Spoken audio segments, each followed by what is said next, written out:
të nderuar anëtar të Këshillit Bashkiak Poliçan.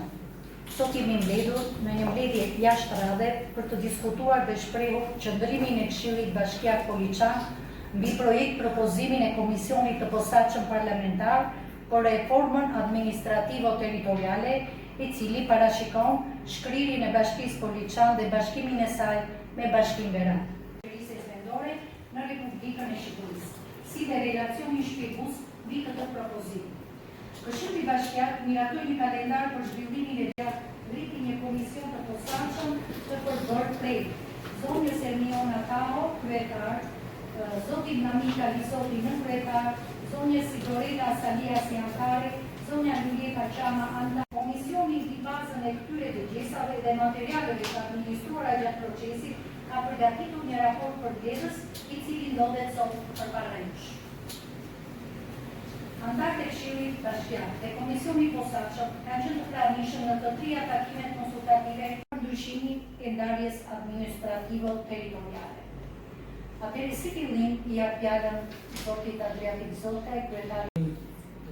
Po themi shumë të rëndësishëm për territorin e Bashkisë Poliçan, siç e kemi ndjekur edhe nëpërmjet medias apo dhe takimeve online që ne kemi bërë në dëgjesat në komunën Tërpan, komunën Vërtop, edhe në qytetin e Poliçanit. Qëndrimi im si kryetar i bashkie ka qenë i qartë, qysh në krye të herës, që kam qenë kundër reformës territoriale. Pse kam qenë kundër? Për të gjitha ato argumente që unë kam ngritur në komisionin parlamentar, por edhe për disa probleme të tjera që për shkak të kohës ne nuk na është vënë mundësia me i thënë, po sot do i them përpara Këshillit Bashkiak, edhe përpara qytetarëve tanë. E para njërë, pse kam qenë kundër? Para largojnë shërbimet. E dyta është shpopullimi. E treta është që rritet një brez i parësimuar se do ketë shkolla të bashkuara, ku fëmijët e klasës parë do mësojnë metodë vitit tretë, e të tjera e tjera. Unë po rëndis, po e filloj me ligjin në fillim, pastaj po rëndis edhe shërbime që thuhet që nuk i afrojnë ndonjë bashki të tjera si Poliçani apo dhe ato 15 bashkitë e tjera. Neni 108.2 e Kushtetutës Shqipërisë thot për ndarjet administrative territoriale të qeverisjes vendore caktohen me ligj në bazë të nevojave e interesat përbashkëta ekonomike dhe traditës historike. Kufijtë e tyre nuk mund të ndryshohen pa marrë më parë mendimi i popullsisë që banojnë në to. Po kështu, neni 5 i Kartës Evropiane dhe i autonomisë vendore thot ndarjet, bashkime e kufive bëhen vetëm me përqimin e komuniteteve ose me referendum. Atëherë, kur Kushtetuta e Shqipërisë, neni 5 i Konventës Evropiane, autonomisë vendore, thot qartë që ndarja dhe bashkimi bëhet me përqimin e komuniteteve, kur komunitetet shprehen kundër këtij bashkimi, përse qeveria dhe parlamenti duhet propozon dhe duhet të shpalos të hap territoriale, përse kur komunitetet janë kundër. Do e turpi atij parlamenti dhe atyre deputetëve nëse e miratojnë këtë projekt, këtë projekt ligj që ka propozuar komisioni i njanshëm i Partisë Socialiste.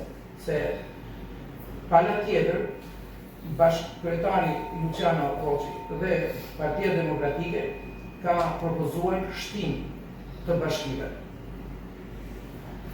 Unë po ndalem në disa pika përse nuk duhet shkrihet Bashkia Poliçan, apo po kundërshtoj edhe fort projektin që ka propozuar Arbian Mazniku. Thuhet në projekt që bashkitë nuk kanë kapacitete për të bërë projekte. Një nga pikat. po themi, Bashkia Policane ka hartuar projekte për të gjithë mirëmbajtjen e rrugëve të fshatrave dhe rrugëve të reja, dhe projekte për të bërë rrugë të reja, si në fshati Dobrovec, Bogokor, Plashnik, Rehov, po marrim nga komuna Vërtov.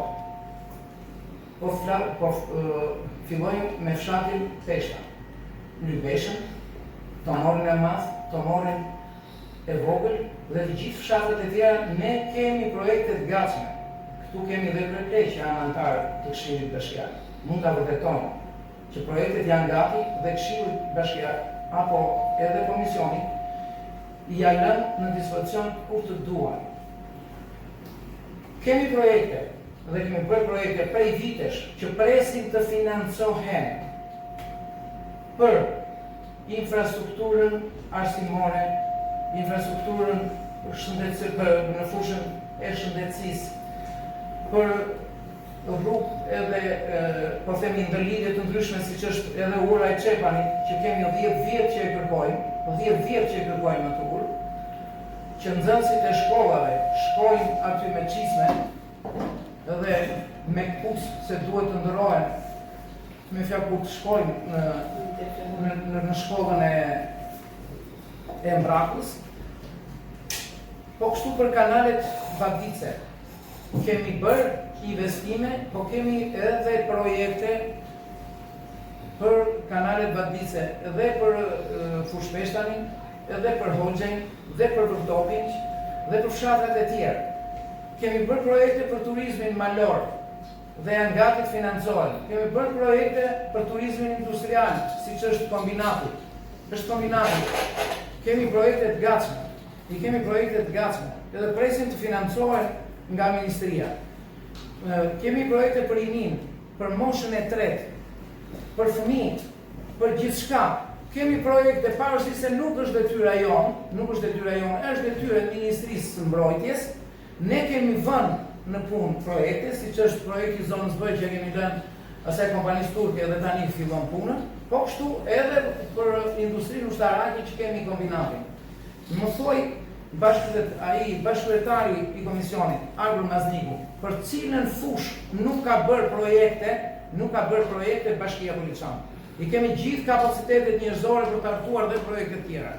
Projektet rrinë aty prej vitesh dhe nuk financohen. Pra, Bashkia Policane ka të gjitha kapacitetet njerëzore për të bërë projekte të ndryshme në të gjitha fushat. Ju e dini që është një qendër ditore që pinë kafe falas, mëngjes, drejt darkë, për ato familjet në nevojë që janë që nuk ushqehen dot pensioniste, për të sëmurët, juve vetë, Këshilli Bashkiak, këtu ka minatuar të gjitha ato familje që janë në nevojë, që janë me kimjo, i kemi afruar ndihmë financiare. Për të gjitha ato nënat që janë të divorcuar, ne paguajmë qirat e shtëpisë. Për këto edhe shërbime të tjera që afron Bashkia Policane, atëherë kjo është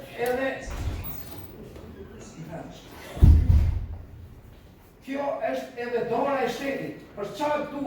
Përse duhet një shtet, kur lë familje të tëra të paushëra, kur ai qytetari jon apo bashkëtarri nuk paguan dot dritat, edhe ujin. Kur ju e keni parë që ne kemi një qendër siç është azili, që ku afrojnë të gjithë, po themi shërbimin, e dur jo vetëm bashkëqytetarëve tanë, po edhe një azil kombëtar. Pra të gjitha këto shërbime që sot i afron Bashkia Policane, unë një pyetje kam, a do të mundet të financoj edhe të mbështes këto familje në nevojë Bashkia Berat? Kur do? Sepse ta janë qytetarë tanë në fushën e shëndetësisë, në çdo lagje, në Kalluç, Mbraku, Pronovik, apo dhe në fshatrat, ne kemi bërë qendra shëndetësore. Kemi spitalin, kemi poliklinikën, dhe gjithë shërbimi shëndetësor ka qenë dhe është i gatshëm në këmbë me ato mjete dhe mundësi që ka, që i përgatit për në spitalin e Beratit, apo rajonal Beratit, apo edhe në spitalin e Tiranës. Po ka shpëtuar me mira jetë njerëzish. Ky spital nesër do t'i mungoj këtij qyteti. Ashtu të mungoj arsimi, do të bësh popullimi. Sot ne kemi 318 biznese, të vogla dhe të mëdha, së bashku. Dihet që numri i këtyre minimalisht do të përgjysmohet, se duke ikur ekonomia, duke ikur administrata, patjetër që do të bien dhe shërbimet. Do të bien dhe do të kurren edhe shërbimet. Pra, në gjitha këto pika që unë përmenda, sepse i kemi thënë edhe i kemi shtruar pikat një nga një në komision parlamentar edhe në dokumentin që ne kemi bërë publik, po disa prej tyre që i përmenda do t'i mungohen qytetit tonë dhe ky është popullimi. Këto janë mungesa e shërbimeve, sepse ai pensionisti i Dodovecit, ju e dini kush Dodoveci, Salar apo Coca-Cola, mos flasim pastaj Hovën e të tjerë, do jenë larg. Unë që kryet të herës kam qenë dhe e kam thënë që reforma 2015 s'ka qenë e dështuar. Pse ka qenë e dështuar? Më thoni sot, cila nga qytetet dhe fshatrat që i preku reforma nga 300 e ca njësi administrative, sot është më mirë se viti 2015. Më thoni një, asnjë. Pra, të gjitha këto shërbime, nesër do të mungojnë, edhe në qoftë se praktika e 11 viteve para, 10 vite, 12 viteve para, na ka treguar se këto reforma kanë bërë regres, jo progres, atëherë përse ne si komunitet, kur i kemi të gjitha shërbimet dhe projektet mbështetur nga bashkia dhe institucionet e tjera që shërbejnë pranë bashkisë Policçan, duhet të largohen. Përse? Mund të vazhdoja pafund të rendisja arsye dhe shërbime. Por për të lënë fjalën këshilltarëve, se sot është fjala dhe vendimarrja e këshilltarëve, që duke dëgjuar edhe dëgjesat e 3 njësive administrative Policçanit, Vërtopit edhe Tërpa, të rendisin sipas radhës dhe mendimit të tyre kuptohet duke shkruar. Të vazhdojmë, pastaj kuptohet që me rendin e ditës. Ju falenderit që më dëgjuat, falenderit kryetare, falenderit këshilltar. Dëshiroj shumë që edhe një interes të Shqipërisë, sepse ne po e shikojmë se të rinjtë e të reja po ikin dhe po largohen çdo ditë nga vendi ynë. Dhe për ta frenuar këtë fenomen dhe për t'i dhënë gjallëri Policçanit, jo vetëm me projekte që ka bërë, dhe ne presim që ajo industri të bëhet në punë dhe mos harxohen miliona euro, siç janë edhe posat më të mëdha dhe është në rritje kudo në botë. Dhe ne kemi atë industri edhe këtë natyrë dhe këtë turizëm që na ka falur Zoti. Ju falenderit. Republikës së Shqipërisë, si dhe ligji nr. 146/2014 për njoftimin dhe konsultimin publik, duke marrë shkaz nga projekt drafti reforma administrative territoriale 2, që propozon shkryerjen e Bashkisë Policçan dhe bashkimin me Beratin, Këshilli Bashkiak Policçan, në mbledhjen e tij të datës 12 gusht 2020